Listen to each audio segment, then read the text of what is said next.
So yun guys, karating lang namin. Ngayon ay pumunta dito yung aking uma sa munim ko, si uma sa munim. Dati binigyan niya ako nito. Yan, itong binigay niya sa akin na jacket. So ngayon, ito naman yung binigay niya ngayon sa akin. Yan. Tapos itong jacket naman ito isa. Yan oh. Ganda. Yung jacket na yan. Hindi siya malaki, tamang-tama lang talaga sa akin. Talagang ayos. Tapos ito pa. Yan. Ito pa. Oh, yan guys.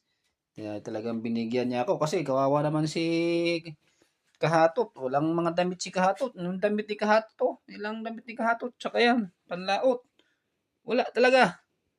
Oh, yan.